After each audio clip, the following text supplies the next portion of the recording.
Hey everybody, welcome to Obscurities and Miniatures, and look what I got today. So yeah, we got some of the relatively new Wargames Atlantic boxers, or to be specific, Chinese boxers of various different martial arts groups, clubs, secret cult-like things that they joined. I don't know, they had all kinds of crazy stuff going on, but you can see here we have a very motley mix of guys. There are no ladies in this boxers set, with an assortment of both traditional close combat weapons as well as, at the time, more modern rifles. So it looks like we have 30 figures in the box. We can make some Kansu Braves. We've got the Tiger Men. You've got your various Kung Fu punchers. Punchers now. Okay, you can build. So you can see the Braves there. The blue's interesting. I always thought they wore the red. Anyway, let's take a look inside. So we got 30 dudes to... How many on the sprue? Spare you all the extra sprues here. Okay, that's a sprue. What's on it? Let's take a closer look. So it looks like we've got, what, 5 bodies to a frame. So like 6 frames and all. That sounds like decent math. You got your traditional chopper, your pistols, spear with the nice little tassel on it, trident, all of our braids. Would have been nice to see a few more open-handed striking position type, big blades. I can't remember what those paired knives are called. And a few various rifles. How many rifles? It looks like we only get 2 rifles to a sprue. And then one shield. I don't know why there's a hole in the middle. I have no idea how that's supposed to attach to anybody. Okay. Well, that'll be a fun one to figure out. Is that a head? No. Pistol and stuff. Got our little beanie cap things. Or more, I don't know what any of the hats are called. Now you only get 1 Tiger Man head per sprue. Something to be aware of, so you're only going to have like 6 of them in the end. Got plenty of turban guys if you're going to make your Braves. And then I'm assuming this one with the string is like for the turban wrapped heads. Yeah, you can see they got the holes in the back there. Okay, that makes sense. I don't know if a specific braid is for a specific head. Probably not. We got a couple more. We got a Guandao down here. Another tasseled spear. I'm assuming this is another bandana, or maybe it's a tassel to stick on their belts. Not sure. We only have 1 scabbard sword per sprue as well, it seems. So, judging by the bodies, I think this is the brave one. They've got those like extra coats that they wore on top of things. Another one right there. I mean, technically, you could probably get away with any of these bodies being your Kansu Braves, but that's okay. Alright, well, this seems pretty straightforward. I'm going to make a mix of stuff. Now, my first inclination is to want to go and use all of the various hand-to-hand weaponry, so let me see what we'll do. Let's get a couple built, and let's take a look. Alright, well, this took me a lot longer to finish filming than I thought it would, but I guess there's certain advantages to that. I ended up painting a lot more of these guys than I had expected to. It's funny because when I first popped open the box and started this video, I was kind of unsure what I really wanted to do with these. Now, don't get me wrong. I mean, obviously the first thing I wanted to do was start making a bunch of close combat guys. Why he's wearing a turban then, I'm not exactly sure. I figured I'd do more of the typical, you know, Ming Kung Fu... Was it the Ming? I don't remember. Kung Fu master types, which we did eventually get to. But the thing is, to me, a good historical kit is going to make me do my homework, you know, and I appreciate that with Wargames Atlantic, because every time they put out one of these kits, it always ends up really opening up that rabbit hole for me to go dig down And funny thing is, you know, I can ask my dad for any kind of historical stuff, and like, boom, I have a bunch of photographs and paintings already waiting for me in my inbox, which is always cool to see.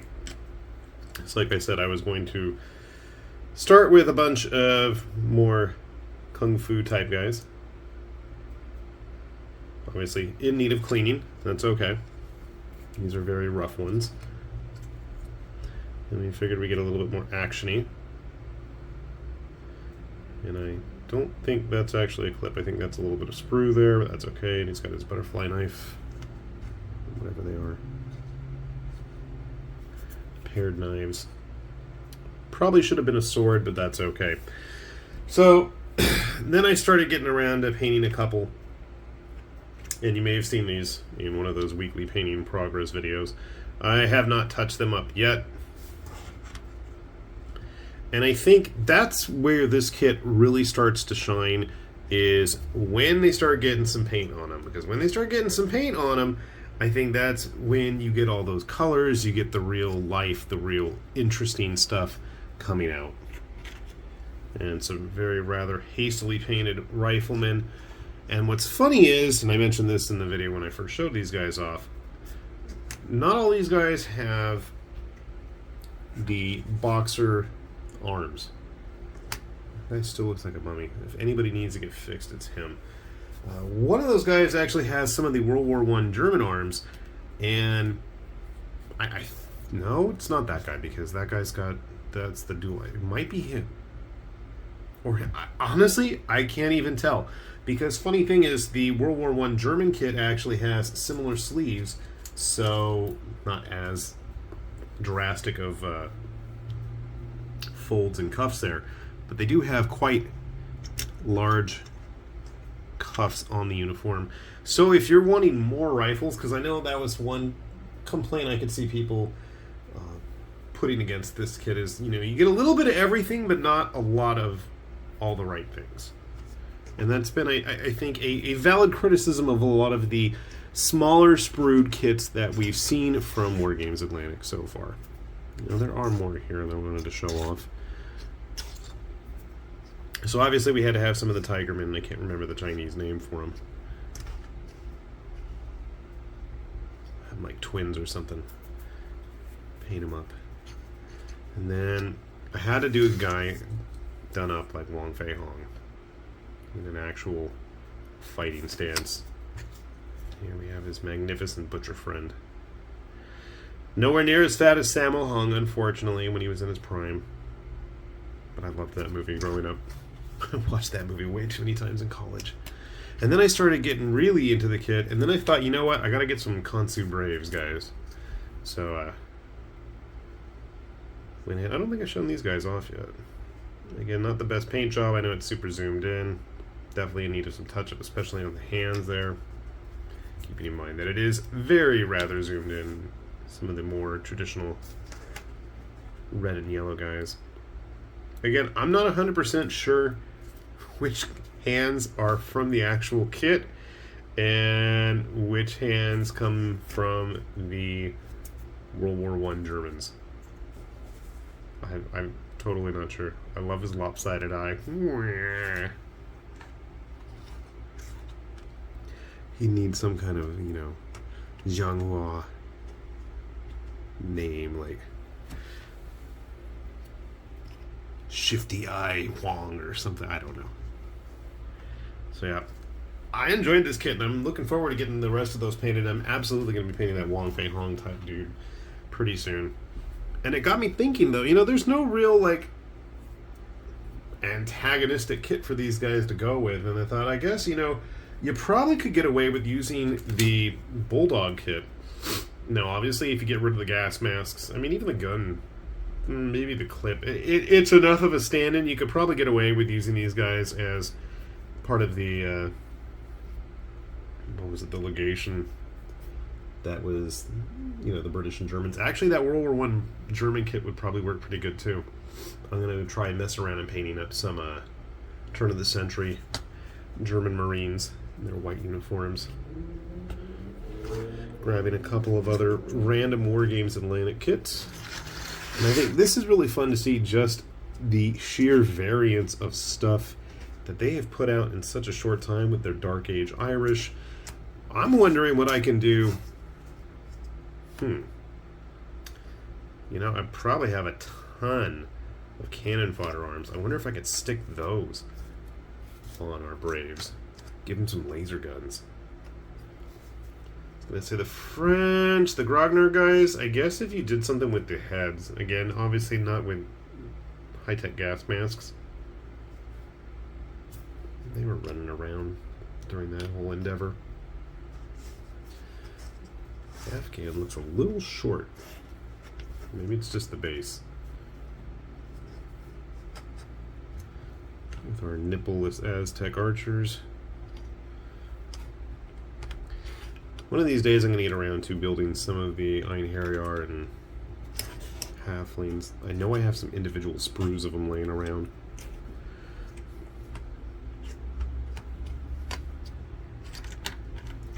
Yeah. Always a good excuse to fight imperialist British. I say, old boy. So, a fun kit. I definitely can see a lot of interesting potential for it. Yeah, it has a very specific, slot in history, but from a historical perspective, I think it's pretty cool. How many other kits have we seen in this era in plastic? None. I know I've seen some at my dad's house. I know he's got some boxers of various sorts. Maybe I'll take some pictures of those next time I ever get to go over there. But, I mean, to me that's a good sign when I've already painted, like, a good third of the box before I've even filmed anything. So, to me, that's a sign of definite enjoyment and respect.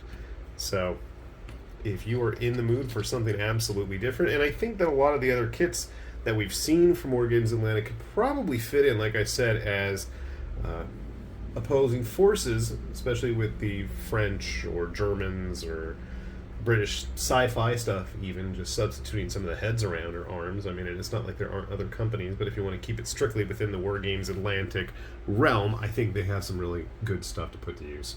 Who knows, maybe I'll even try doing a game with those. And, I guess my only real want would be more Kung Fu stuff. But that's something that I have long harped on. If you've listened to me enough, I really would love to see more, variety in terms of Asian theaters of war and weapons of war getting made, besides the same old, although I wouldn't say no to some plastic samurai either. But it is definitely nice to see other things getting represented on the tabletop, in plastic no less, that we usually don't see. So kudos to Wargames Atlantic for doing something different and continuing to tread their own path in this crazy hobbyscape we all enjoy. So we'll have that link down below. You want to take a look. There's always new kits coming out. Definitely take a look at their email list where they always show off previews of upcoming stuff, and there's plenty of sales that always pop up on the website as well. So good stuff to be had there. So with that said, this has been High Lord Tamberlane with Obscurities and Miniatures, saying thanks for watching, and we'll see you back here soon. Bye-bye.